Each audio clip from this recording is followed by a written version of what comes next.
what have you been practicing lately? Because I was just going through some of your Instagram and I'm really interested in how you're practicing. To be honest, these days, I mean, I haven't, for a few years, I didn't have like a period that I was practicing a lot. There are some periods that I managed to go and practice like every day for an hour or so, but I can't say that I have things in particular that I was developing or working on that are like my new thing. So usually when I go into the room and have some time to practice, there are things that I warm up with, which are like Alan Dawson Ritual, that you Hmm. probably know, Four-Way Coordination, which is like a book that I really like, that really opened up my playing in a different way. So I would warm up with that and then just play or work on things to prepare for shows or um, I don't have any routine in particular that I'm working on these days, but it's different every time. That makes sense. Was there a time when you were shedding a ton, just trying to figure out a way to improvise? I guess what I'm getting at is that sort of voice you have when you improvise on the instrument. It does sound like it's had years and years of refinement through just playing in musical situations and gigs. But when you were developing that voice, was there something in particular you practiced that you felt like helped accelerate you forward in that regard? So the things I practice in the practice room are more like developing my tools. So when I play in a musical situation, I would have a better way of expressing myself. But for example, this four-way coordination book, I feel like it really opened up my way of expressing myself through the four limbs. But when I play, generally, I try to really think melodically. So melodically and intuitively. So I don't think too much about technique when I actually in a musical situation. Of I course. would say also when I practice, I try not like it's not done when I'm finished with the exercise. I would try always to kind of convert it in my head to music. So I would at a certain point when I will feel comfortable with a certain exercise, then I'll say to myself, okay, it's not done. Now I know it with my body, but now how can I use it in a musical situation? Because a lot of Hmm. times we practice stuff and then we're really good at playing the exercise, but it wouldn't translate when you play a gig. And so you always want to throw yourself when you're alone to a gig situation or try to think about other aspects when you play exercise like dynamics or orchestration or like, okay, how do I actually use this sticking or this exercise in a musical situation? So that's how I would kind of translate the exercises uh, to a gig situation. Hmm. That probably makes sense. Yeah, I'm currently fascinated by this because I'm working on that a lot, and for me, I think maybe because I'm coming to it at a little bit older age than some of the players I really admire. Like I'm really intellectualizing it a lot, for better or worse. But so that thing you just described of once you have it, it's not done. Then you need to apply it in the musical situation. That to me is where like 90% of the useful work gets done. So I wonder if you could describe like a little bit what that's like. And just for instance, so I was listening to a solo of yours on the gram, maybe one of the ones from Tokyo, and you're doing like a six-stroke roll that started on the snare and then went around the toms, and maybe you played a kick note to repeat it, and then omitted that from the hands and then went around again. Like so, I can imagine you shedding that rudiment and then doing like a little orchestration. Okay, what happens if I move the left hand here? But what does it look like when you're like, okay, now I'm going to simulate this in a musical situation? Sometimes I do go for just a sound. So when I want to play fast, um, I'm not necessarily thinking about the actual sticking. It's just Hmm. When I think fast, I don't have enough time to really understand what I'm doing, but I'm going for like a certain feeling, or like I want to express some kind of emotion. So my hands would just move in a way that it's like a muscle memory. I understand, like my body understands how to move, and I can't really explain what it is. Probably these are things that I played a lot or practiced on, and then with time they just became really natural. Hmm. But um, generally, I would say I would always try to hear what I play musically and not just go for licks that Yeah. are like, okay, I know I practiced this six stroke roll lick, so now it's a cool time to play it. I would try to uh, I would try for it to be in the right context, and for it to always be justified with like in a melodic or musical context. So Right. it's hard to say because I'm not sure like what's the lick in particular or how I worked on it, but I would say that sometimes when I do play fast and just move around the drums, it's just like I go for a certain expression of emotion rather than just like understanding what the lick that I play is. It's just a way of, it's like a texture. Yeah, no, I think that's exactly right. It's like we don't want to be thinking about sticking or licks we practiced in a musical situation, right? Like the point when we're playing with the band or playing a solo or something is to forget all of that stuff and just play with the emotion. So what I try to do in the practice room is like figure out ways to get those elements into my brain so that they're deeply enough ingrained. Yeah. That's about it. I mean, at the end of the day, what you practice in the room, coordination, technique, speed, stamina, uh, is this is there um, to serve your musical ideas, but not the other way around. I mean, for me, when people often ask me about technically what I do, um, and like feeling people are feeling that they don't have a good enough technique, and I always say like you can create a whole world with one hit. I mean, for sure, like you have a good enough technique. If you play drums for 10 years or even for 5 years, your technique is good enough to express a lot. It doesn't necessarily have to be so complex. It's just like I would just like open a new topic here.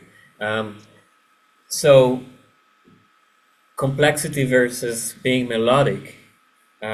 You don't have to have a lot or like crazy technique to express yourself um, 100%. I mean, sometimes if you practice technique too much or like you're a technique nerd, that can be like a that can make you play differently, and it can make you prioritize technique over play melodic, and in a way where when you're less able, you have to be more creative with expressing yourself, and when you have this weapon of like crazy technique, then you start playing this way.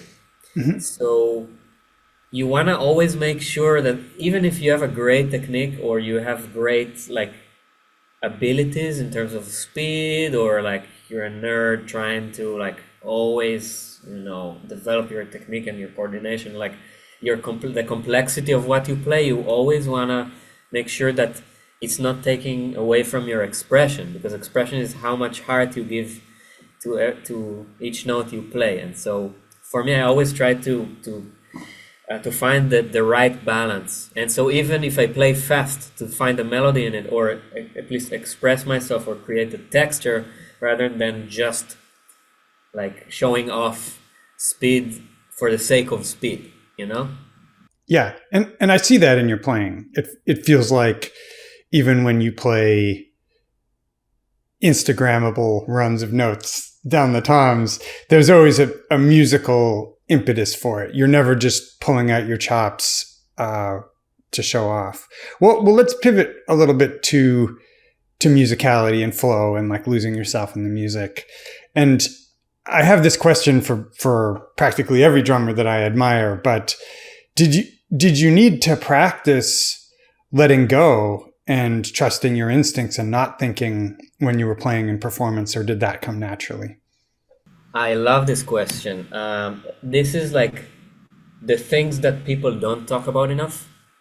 I feel like people can talk forever about drums and about like how to do that or how to do this, but there is so much going on in our mind when we play, especially when we play with other people, and even more when we play a gig. So we have an audience, and like we feel like our choices are more of, they have more weight. Like there is way more like judgment going on, and mainly like self-judgment, but you feel like everybody is judging you, and you really like you really care about what people think of you. And I feel like for me, to answer your questions, first of all, it comes with experience. So the more you play and the more you kind of get older, you understand that nothing is like a deal breaker or so important. Like no gig is so important that if you make a mistake, or I don't know, if you go for the worst case scenario in your mind, it would change your life in a way of like, I shouldn't have gone for that feel, or for that groove, or for whatever. So you understand that it's just a moment in time, and you're trying to do your best in that certain moment. And I would say it's just like time helps, and it's really natural when you're younger to care more about what people think of you, because you feel like every situation is like your how would you call it, like the card that you hand to people with your name and your email address. Business card. Yeah. So this is like your reputation. Like every session you play is like your reputation, and you need to be like 100% amazing. Maybe you are, but you judge yourself so hard. And then you realize with time that, you understand, first of all, that people judge themselves mostly. And when you play with other people, they're mostly thinking about themselves, and they would probably think about you judging them. So you realize that nobody cares about you the way you care about you.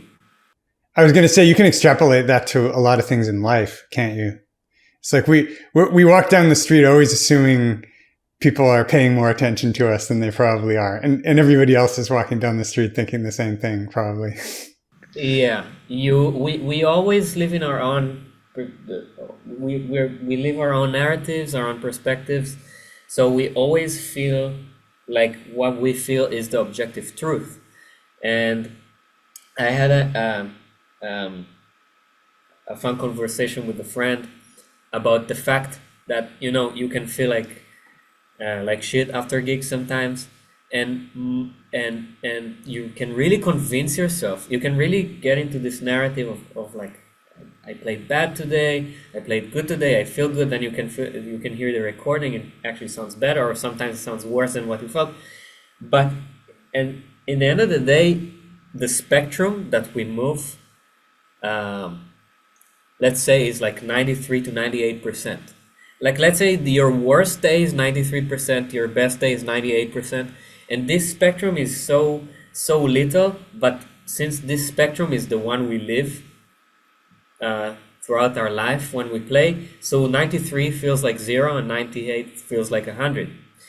So when you realize that you always sound good, or you always sound like what you sound, but there's like certain elements that can affect your feeling, and sometimes the atmosphere, the acoustics, the hookup with the band, the time feel of everybody, what you ate before, if you're like tired or you're inspired the same night, like all these things can really affect your playing. But it's not as drastic as you imagine, because you would most likely play around 95% of your abilities each time you play, and it just moves a little bit. But your experience, what you experience within yourself, is so drastic. So it's important to remember that it's all relative, and also that it's just your own subjective experience, and understanding that people are not experiencing what you experience towards yourself. Yeah, totally. That's a great way to put it. Yeah, and sometimes I don't know. I think an insight for me was also that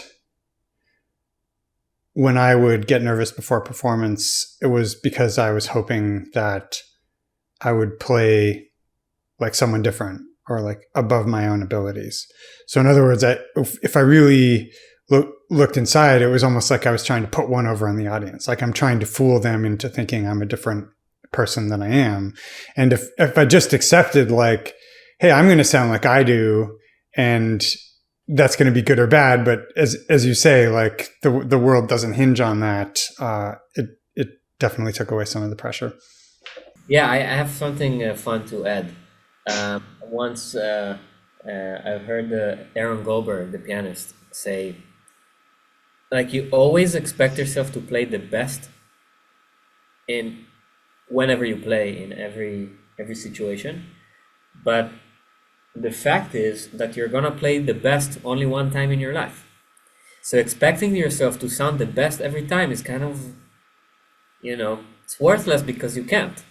You want to play the best according to the situation. So you want to do your absolute best um, in the right moment, like in the present moment, and not feel bad about if you don't feel like if it's objectively the best you've ever heard yourself, because there are so many components and factors for how you sound, and most of them are, it doesn't depend on you, because it depends on the atmosphere, the audience, the acoustics, your, again, like your connection with the rest of the band. So when you finish a gig, I'm gonna take it even further. When you finish a gig and you feel bad about yourself and you blame yourself for not sounding good, it's kind of selfish, because you feel like you are the only reason, and you're like the center of things. Of course, you're the center for yourself, but you feel like you are the only one who can control everything, and it's not up to you always. You just want to do the best you can in a certain situation, and for me, doing the best is being present and not think too much. When you start thinking about, I sound like this, I sound like that, is the bass player does the bass player think I'm swinging? Are the audience does the audience like what I do? So when you start thinking about that, you're not really present. You stop listening. You're just like, you're it takes so much energy. So doing your best is being present and letting the present moment just lead you without thinking too much about judgment and about, you know um, without blaming yourself for sounding uh, the way you sound. Yeah, that's a very good point. You bring up Aaron Goldberg, who, in addition to being a great piano player, is a great thinker. I got to know Aaron maybe a decade ago. My friend was his student, and I took a lesson with him. And so then we would have occasional conversations, and he always had this ability to like encapsulate a whole range of like musical experience with like one sentence.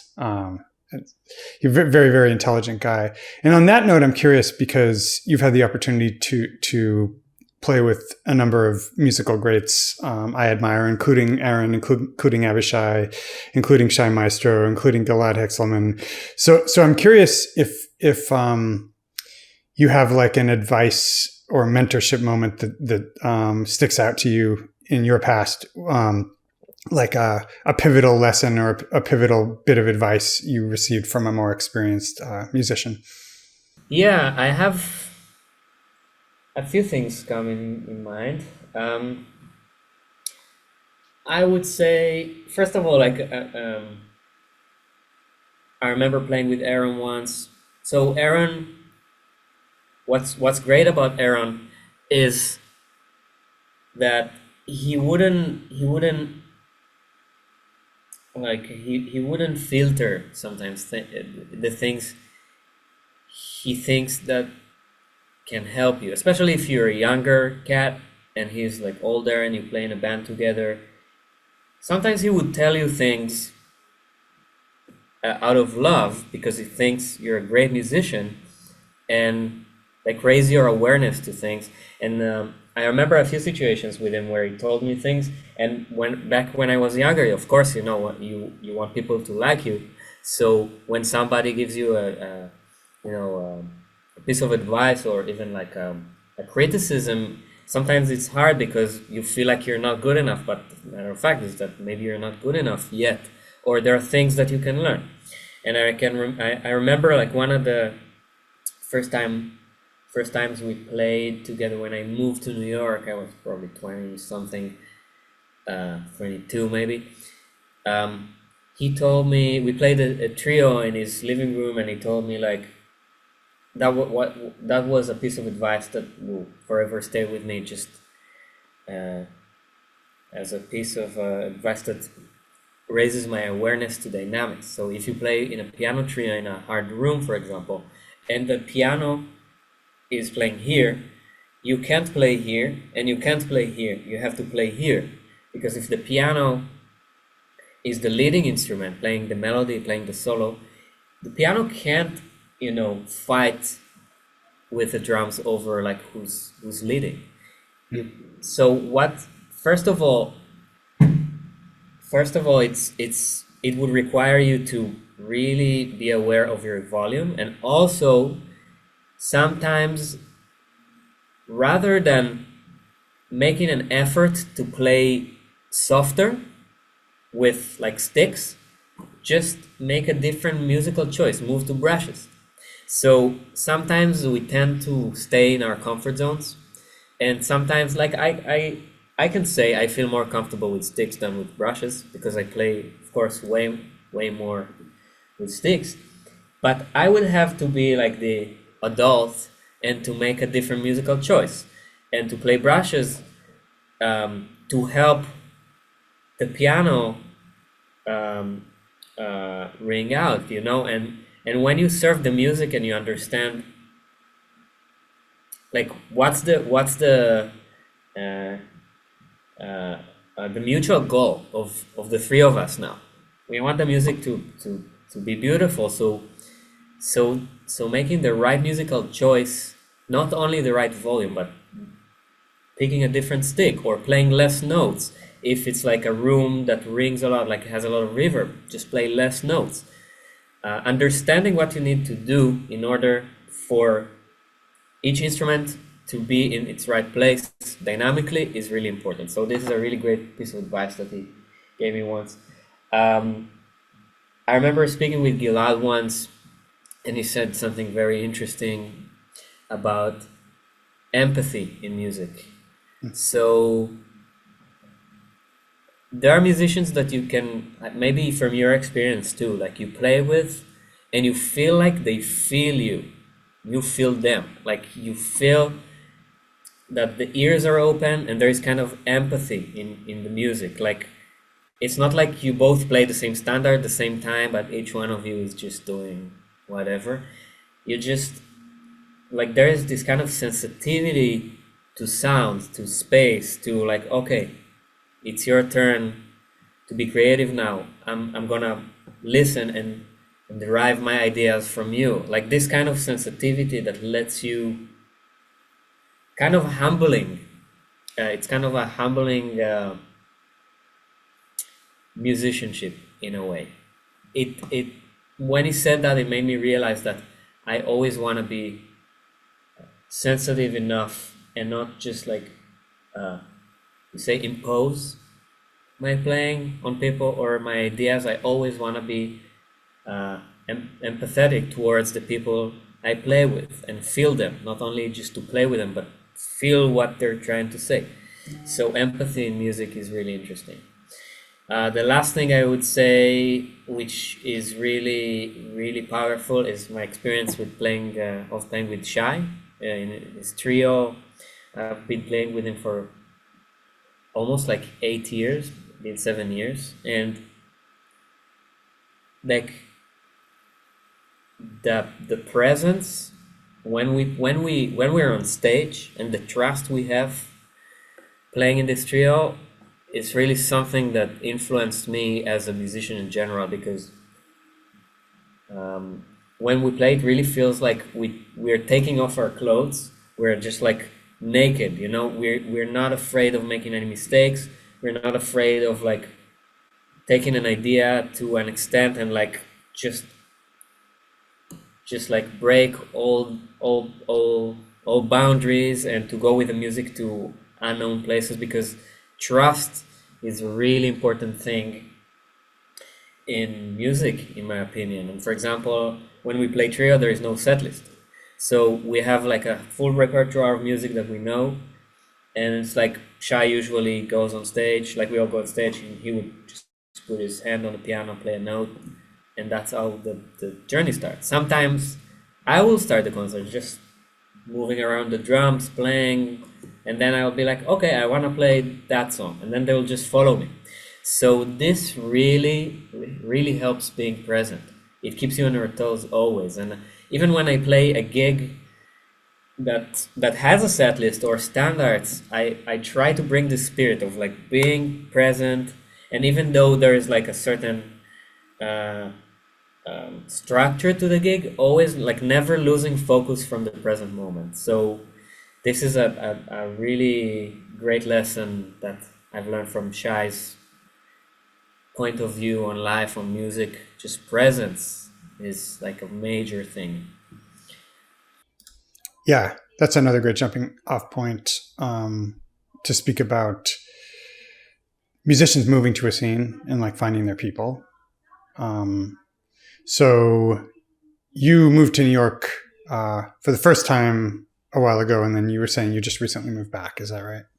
Correct. So when I was a college student, I, like a bunch of people, were preoccupied with getting gigs, making it, building a career, etc.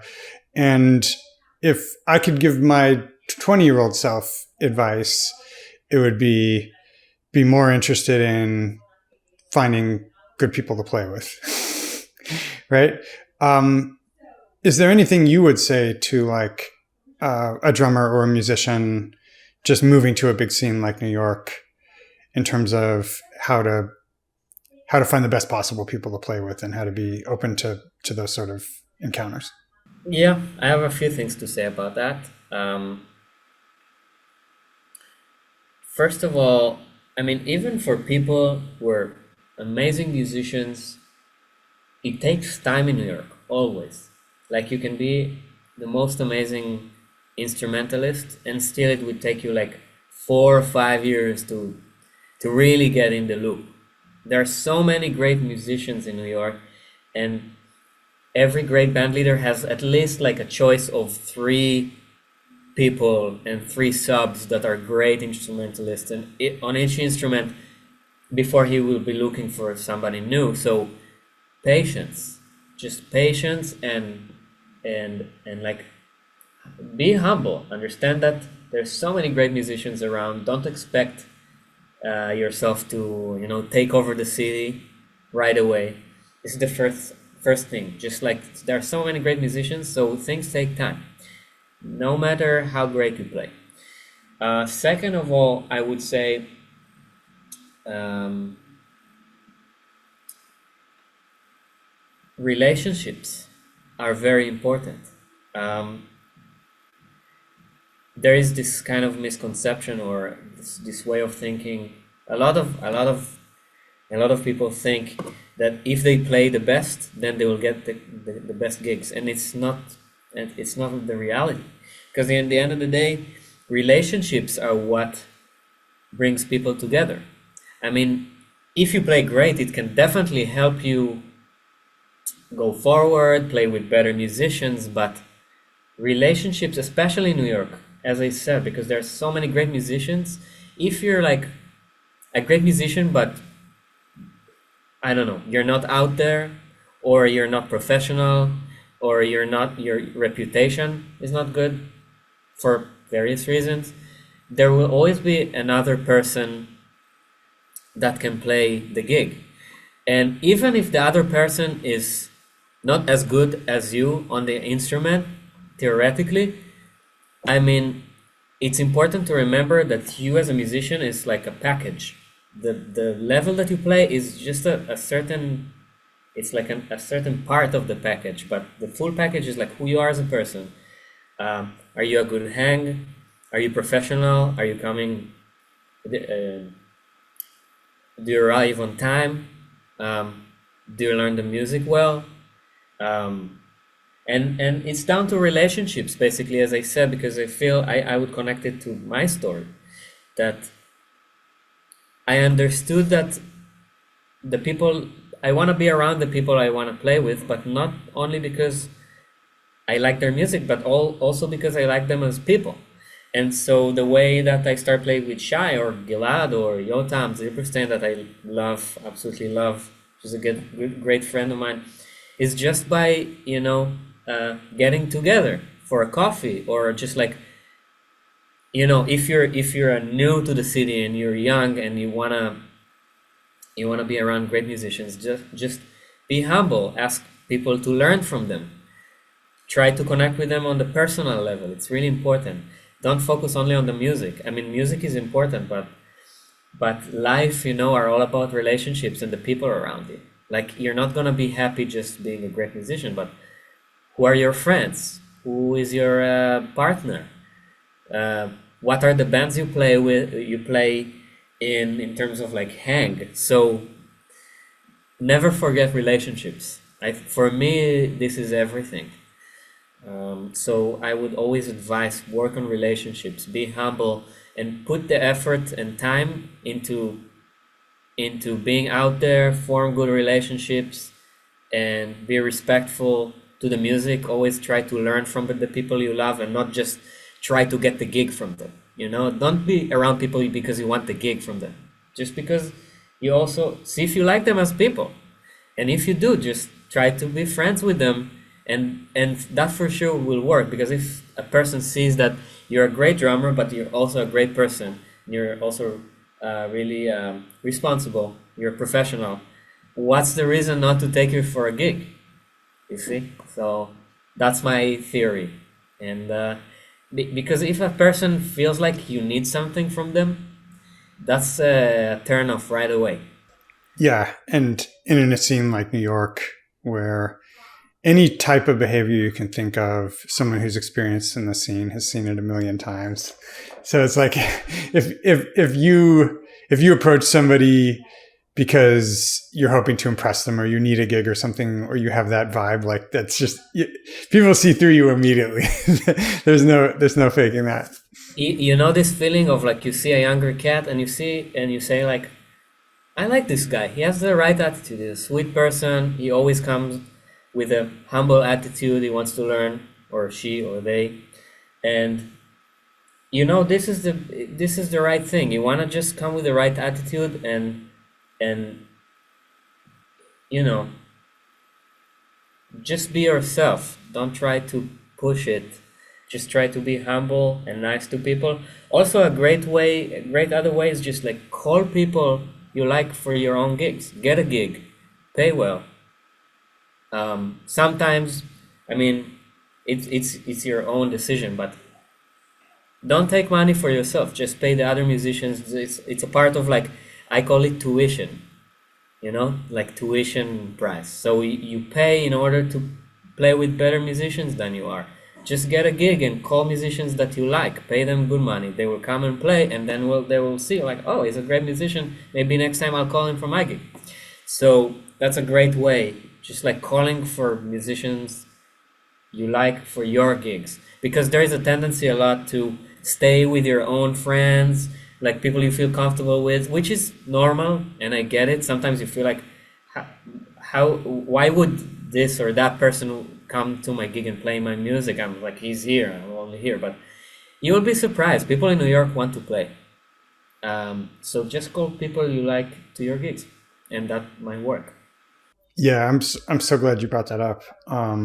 Yeah, occasionally I'll have people asking my advice or my students just say like, okay, well, I really want to play with this person, and very often I'm like, well, would they play a gig with you if you paid them? And they'd be like, probably, and I'd be like, problem solved, right? Like you're still playing with them. It doesn't really matter. And I think sometimes people get it in our heads. It's like, well, we want to be the ones who are getting called and getting paid. Exactly. Uh, Take the initiative. Like push towards the areas you wanna, I don't know, towards your goals. Though just remember, like be humble and don't expect things to happen fast. Just be consistent. Like if you show somebody, like in the end of the day, if you even if you call your idol for a gig, just remember they're also a person. So if they're being treated nice, the music is great, and you're a great person, they would wanna be friends with you because they're people too. And sometimes we have the tendency of making our idols like these people that are perfect, and they're people too, and they react to emotions and to relate, and they form relationships themselves. They're just people. So just remember that. And it's all about like making new friends. Like even if a person is an idol of yours, he can be a friend, and then you can also realize I actually don't like this person. You know, they say never meet your heroes. Sometimes that can be true too. So remember that they also people, they have their own shit as well. You don't have to like them once you meet them. Just be around people you like and you appreciate as as people and as musicians. That's what I would aim for. yeah, totally. One of the first recordings I heard of yours was your song "Just Saying," and you did like a studio session of that. I don't remember if you recorded it in New York or back in Israel, And that was but even before I moved to New York. That was like 9 years ago. So yeah. So to me, like first of all, like it just popped up on my YouTube feed, and I'm like, oh, who's this guy? And then I watched, and it was killing both the composition and the playing. So you were on my radar since that moment, both like as a great player and somebody band leading. At the time, you looked way younger too. Like you looked, yeah, um, 8 or so. yeah, yeah, yeah. Um, are you willing to tell a little bit of the backstory of that song and that recording and that band? Yeah, for sure. About the actual song, like when I wrote it, how I wrote it, where I wrote it, I don't really remember. I back at the time I lived still with my parents. You know, I was pretty young. I served in the army at the time, I think. That's why my hair was really short and I didn't have any facial hair. So that's probably around that time. Um, what I can say is that uh, I went to Paris with a friend, a really good friend of mine. I played in his trio, a friend from Israel. His name is Tomer. He's a great pianist, and he actually is playing on my upcoming album, which has a newer version of Just Saying, by the way. Just Saying. Um, and we played in Paris, and then it was an Israeli festival, and I remember we heard. Uh, do you know Nitai Hershkovitz? Nitai actually he was the pianist in Avishai's trio when I played. So we played together with Avishai later on.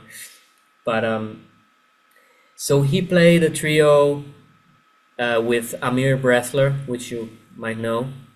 Amir Bressler is a great drummer. He played with Avishai before me, and I like this the composition that they played so much, and it had similar elements.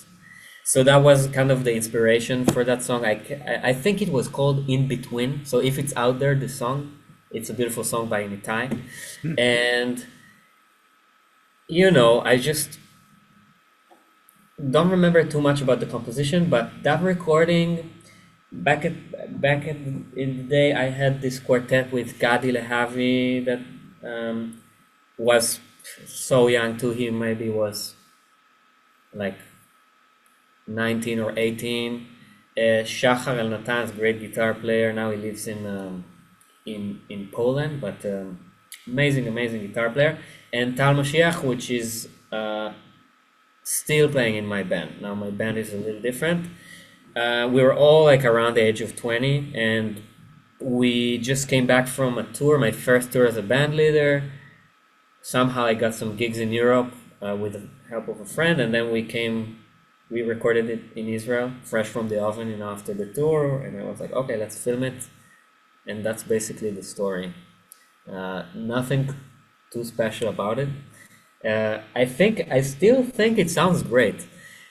A lot of times I listen to myself when I'm younger, and I'm like, okay, well, I changed a lot, but I actually love this session. I think it's still relevant. Like, it still feels to me like it's good. What was your start in band leading? Had you been playing with Avishai and then you kind of had this diaspora of people around you and decided to just form a band? So officially, like, the first things that I did as a band leader were probably right after Avishai. I was probably around 20. I wrote music during high school, so I did get to play my music with people. But this band from that video was basically my first band, and after Avishai, there was like a big, void of, like, I was touring with him a lot, and I was really busy. And then uh, when I didn't play with him anymore, I just felt like, okay, I think it's time to try and do something of my own, and that's probably like the recorded beginning of it. Yeah, that's about it.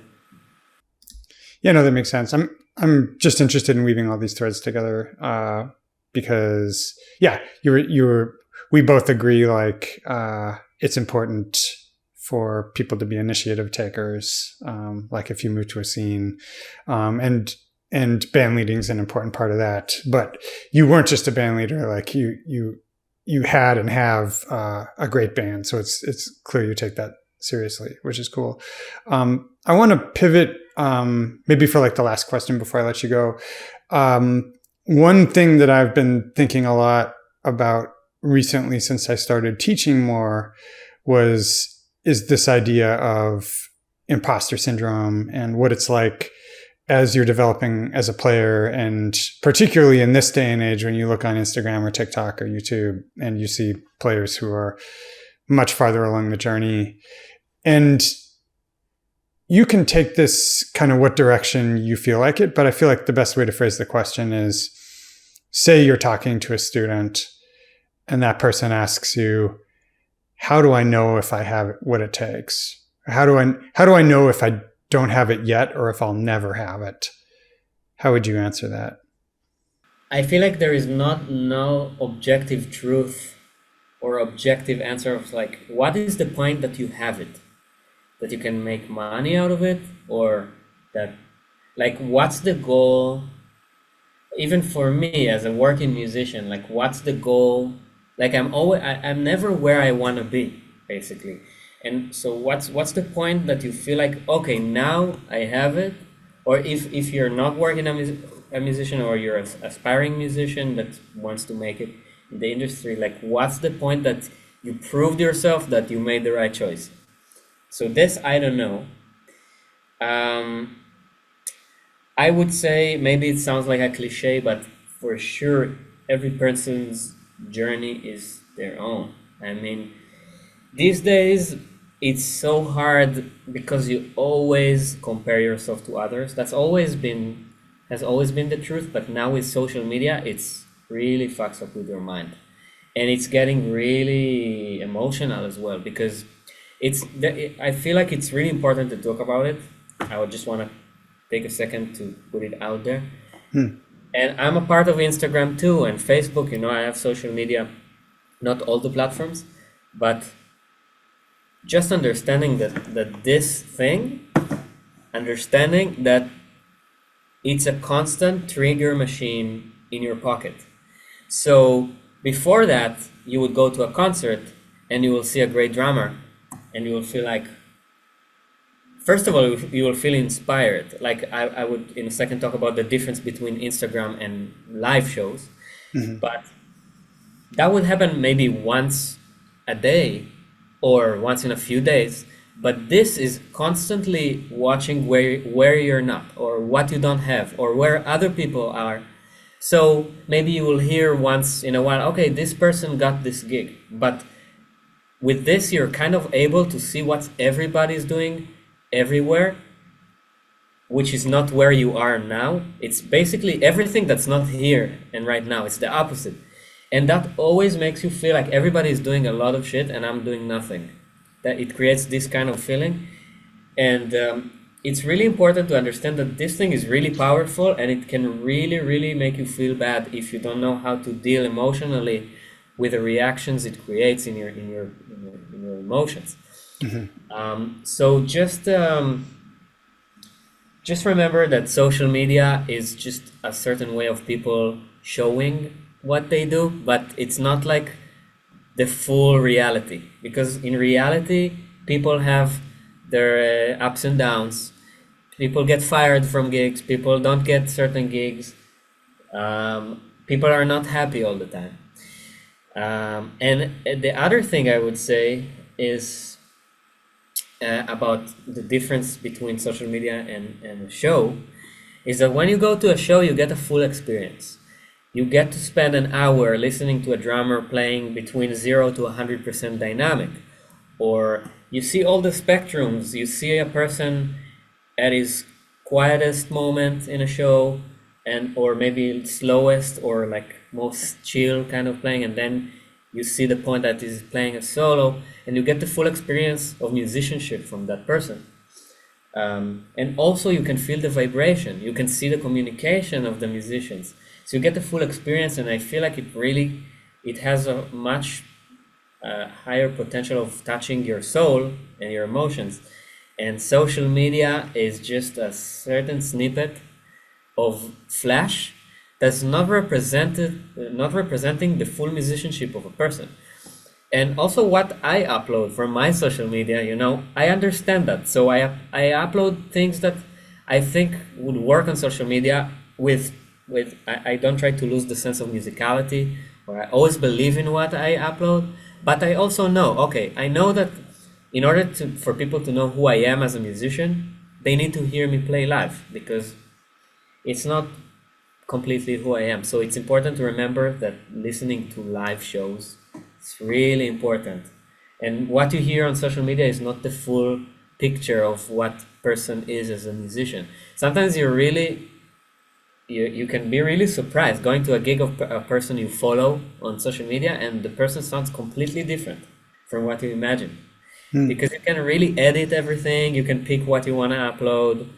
Um, so, these are the two things that for me are important to talk about. Like, go to see drummers live. Go, that's the way to get inspired. I lost a little bit the sense of questions of your question, like, because I started talking about social media. Well, I think you covered it pretty well. Like, basically, the question was sort of like, for somebody who's on their journey, and if they're wondering, they're seeing all the social media and they're wondering, maybe I wasn't cut out to do this, or possibly if I just keep practicing, I'll get better. And yeah, sometimes that's difficult to discern. Yeah, also I would add another thing. Advice, as I said, with people you admire, try to always play with people that are better than you. That's one advice. Mm-hmm. You can't do it always, because not always you'll have the opportunity, but this is the way to get better. Only practicing in practice room is not enough, because you practice drums, but you don't practice music. So it's important to play with people as much as you can. But I would also add another interesting thing, that we always compare ourselves to the people who are around the same age as ours, around the same status, but a little bit more. So we always chase. Sometimes we get this one person that we chase after, and it's important to remember that comparing is not. Sometimes it fucks with our brain, but it's not objective. Like, sometimes we create this narrative of like there is this person and I want his gigs or her gigs, and and this is like we always find, like you wouldn't compare yourself to somebody that's way better than you or way worse than you. You always look for people to feel like they can, like that they can push you, but which is healthy and normal. But you just want to remember that sometimes we can get obsessed with one person, that we get jealous or kind of dictates what we want to do or what we want to have, and it's important to remember that your journey is your own journey. So if even if you feel like sometimes you feel like sad or you don't have a lot of motivation, just try avoid comparing yourself too much and just go get out there and get inspired. Go to see drummers you like, musicians you like. Just try to be inspired, like more inspiration, less comparison. Yeah. And that bit about seeing people live is a big one too. 2 years ago, I interviewed Mike Mitchell, and that was one of the things he was most adamant about. He was like, the Instagramification is ruining drums because anybody can sound good for 2 minutes. It's a lot different to sound good for an hour or 2 hours. And exactly as you said, like if you watch somebody for an entire gig, you see the entire spectrum of their musicality and their dynamics and everything. So that's a super deep point. 100%.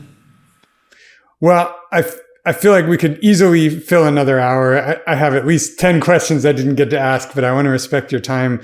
Before we go, is there anything you've got coming out, whether it's an album, a tour, that you want to direct people toward? Thanks for asking. So I have my album kind of ready for a long time, and my first album as a band leader, and it's supposed to be out by the end of the year. So just look out, stay tuned. Probably around the fall, it's gonna be out. In terms of touring gigs, just I'm here in New York, so I'm Check your Instagram. what? They should check your Instagram for gigs you're playing. Yeah, still, now moving to a new place, it takes time to kind of get settled and stuff. And so I'm pretty happy I'm here. And yeah, that's about it. Awesome. Well, it's been great chatting. Maybe we can hang in person at some point, but super cool to talk finally. Yeah, thanks for setting it up, Nate. Appreciate it. It's always great to, I learn a lot from these talks myself. So it's been great. Thanks for making this happen. Yeah, my pleasure. Well, have a great rest of your day and see you soon.